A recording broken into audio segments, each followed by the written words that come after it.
আব্দুল মাহবুব সাহেব রহমতুল্লাহ বললেন, বাবা জান্নাতুল ফেরদাউসের থেকে আমার কাছে উত্তম হলো ফুরফুরা শরীফ।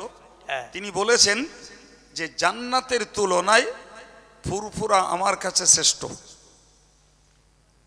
শুনতে পেয়েছেন না পাননি? হ্যাঁ, সরাও না বাবা, এগুলো জান্নাতের তুলনায় ফুরফুরা আমার কাছে শ্রেষ্ঠ। ভাই, এই যে কথাটি, এটি যদি আপনাদেরকে আমি বুঝিয়ে না দিই তাহলে এর অপব্যাখ্যা অপপ্রচার যেমন হবে কিছু ভিন দলীয় মানুষের কাছে। আর কি বললেন? ফুরফুরা শরীফ। বলছি যে আমি যদি ফুরফুরা শরীফে গিয়ে মারা যাই, আমাকে ওখানেই দাফন করে দিও। আর যদি আমি ফুরফুরা শরীফে না মারা যাই, অন্য জায়গায় মারা যায়, তো আমার মৃত্যুর পরে ইমানদারকে কবরে শুইয়ে দিয়ে তার মুখটা কেবলান দিয়ে ঘুরিয়ে দেওয়া হয়। আমি আব্দুল মাহবুদ বললাম, আমার মুখটা মৃত্যুর পরে কবরে শুইয়ে দিয়ে ফুরফুরা শরীফে দিয়ে করে দিও। যে কথাটি হুজুর বলেছেন, আপনারা কতটা স্পষ্ট বুঝেছেন জানি না। সেটি হলো মেদিনীপুরের সুফি আব্দুল মাহবুদ সাহেব রহমতুল্লাহ আলাইহ, যিনি মুজাদ্দেদে জামানের খলিফা, এবং তিনি দাদা হুজুর কেবলার জীবনী লিখেছেন উর্দু ভাষায়।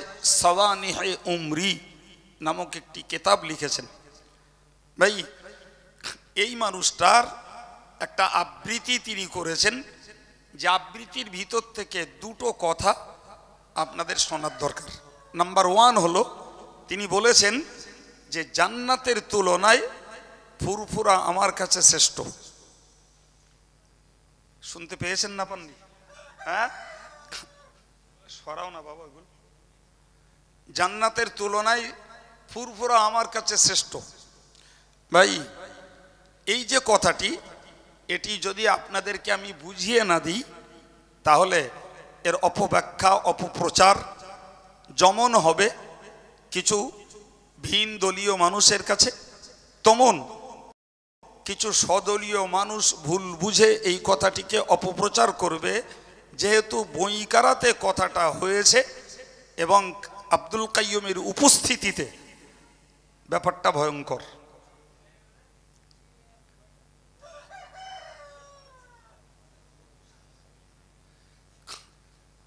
কি আমার কথাটার জায়গা বোঝা গেছে বাবা?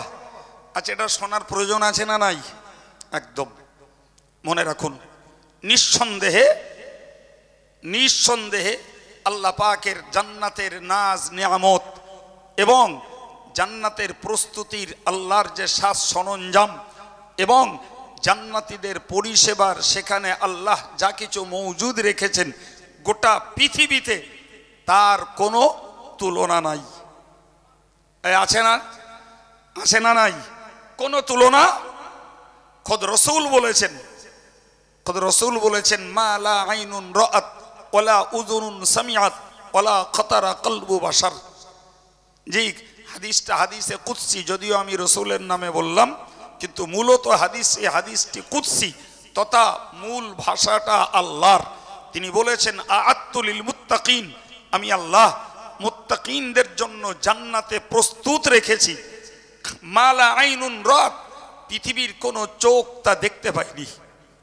জোরে বলে, দুনিয়ার কোন চোখ জান্নাতের নাজ নিয়ামত দেখতে পায়নি। ওয়ালা উযুনুন সামিআত, পৃথিবীর কোন কান জান্নাতের সৌন্দর্যের পূর্ণ বিবরণী আজও শুনতে পায়নি।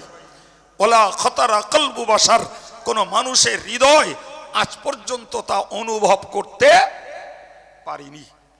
সুতরাং নিঃসন্দেহে জান্নাতের নাজ নিয়ামত সৌন্দর্য এবং তার নির্মাণ সারা পৃথিবীতে তার কোনো তুলনা নাই। এরপরে সুফি আব্দুল মাহবুদ সাহেব হুজুর একথা কেন বললেন? জি, জবাবটা আরেকটুখানি পরে। ভাই, আরেকটি কথা হলো যে আমরা মুর্দাদেরকে শোয়াই তার কেবলামুখী মুখ করে, কেবলার দিকে মুখ করে।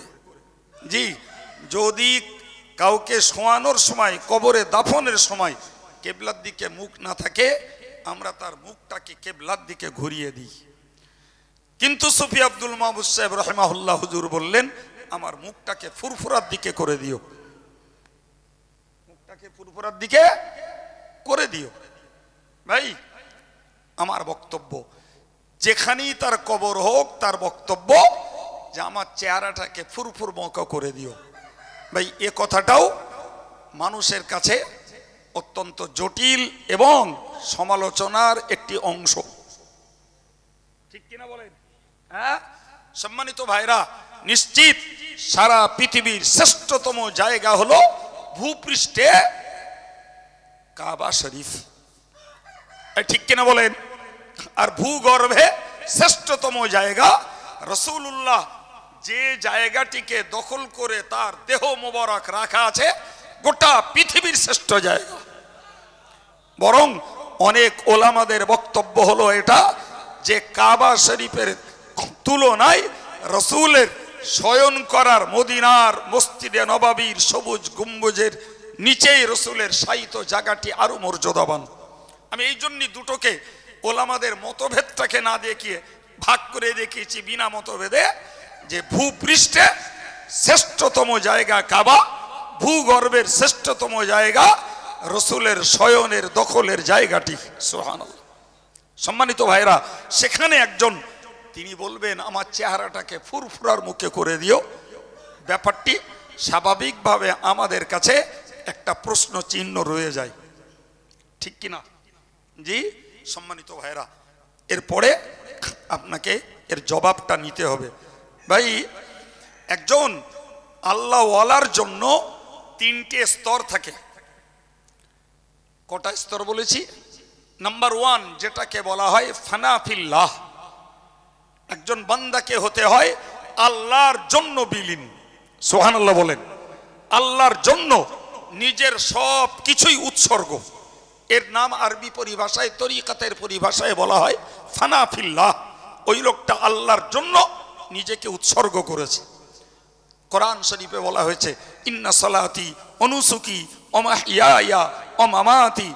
নবী ইব্রাহিম বলেছিলেন, আমার রাসূল বলেছিলেন, আমার নামাজ, আমার কোরবানি, আমার জীবন, আমার মরণ সব আমার আল্লাহর জন্য বরাদ্দ। একে বলা হয় ফানা ফিল্লাহ।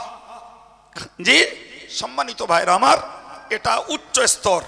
ওই স্তরে পৌঁছাতে পারলে তবে একজন হতে পারে প্রকৃত আল্লাহর ওলি। নাম্বার 2 ফানাফির রসুল। ফানাফির রসুল, রসুলের জন্য নিজেকে বিলীন করা, যে ফানাফির রসুলের উৎকৃষ্ট প্রমাণ রেখেছেন প্রিয় নবীর সাহাবায়ে কেরামেরা, যারা আব্বার দরদ, মায়ের দরদ, বিবির দরদ, ছেলের দরদ, জন্মভিটার দরদ সব কিছুকে ত্যাগ করে ওই রসুলের মহাব্বতে তারা নিজেদেরকে বিসর্জন দিয়েছেন, জীবনটাকে উৎসর্গ করেছেন। এই মানুষগুলো হলো ফানাফির রসুল। রসুলের জন্য এরা নিজের জীবনটাকে নিবেদিত করেছেন। সুবহানাল্লাহ বলেন। ভাই সংক্ষিপ্ত কথায় একটা হাদিস শোনাচ্ছি। রাসূলুল্লাহ একদিন মসজিদে নববীতে, রসুল তখন মক্কা ছেড়ে মদিনাতে গেছেন, মাত্র 8-9 মাস হয়েছে। একদিন ফজরের নামাজের পরে রসুল যেন মনটা বড্ড মলিন, হযরত আবু বকর আর ওমরের সঙ্গে কি যেন বলছিলেন, যে ফিস ফিস করে।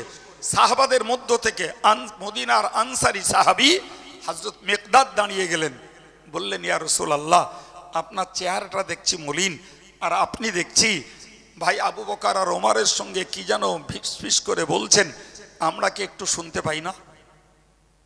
কথা বোঝা গেল? হ্যাঁ, রাসূলুল্লাহ প্রশ্নটা শুনে যেন একটু উজ্জ্বল হলেন, মনটা বড্ড মলিন দেখাচ্ছিল। জি হযরত মিকদাদ বললেন, ইয়া রসুল বললেন, ওগো মিকদাদ, আমি বড় দুশ্চিন্তায়। কারণ বললে, আমাকে তোমরা জায়গা দিয়েছো, মক্কার লোকেরা মদিনার উপরে আক্রমণ করবে, তাদের দাবি হয় মুহাম্মদকে তাদের হাতে তুলে দিতে হবে, অন্যথায় তারা মদিনাকে লন্ডভন্ড করবে। কাদের বক্তব্য? সেই মক্কার দুর্ধর্ষ আবু লাহাব, আবু জাহাল, উতবা, সাইবা, ওদেরই বক্তব্য। কথা বুঝতে পারা গেছে? এই রিপোর্ট রসুলের কাছে পৌঁছে গেছে। আল্লাহ পাকের হাবিব সাল্লাল্লাহু আলাইহি ওয়াসাল্লাম গভীর চিন্তায়, যদি আমার জন্য মদিনাটা লন্ডভন্ড হয়ে যায়, এটা যেমন বড় বিবেকের কাছে লজ্জার, বিবেকের কাছে যেন বড় নিরুত্তরের, অপরদিকে যদি মদিনা অপরদিকে যদি তারা মদিনাবাসী আমাকে তাদের হাতে অর্পণ করে, তাহলে তাদের সঙ্গে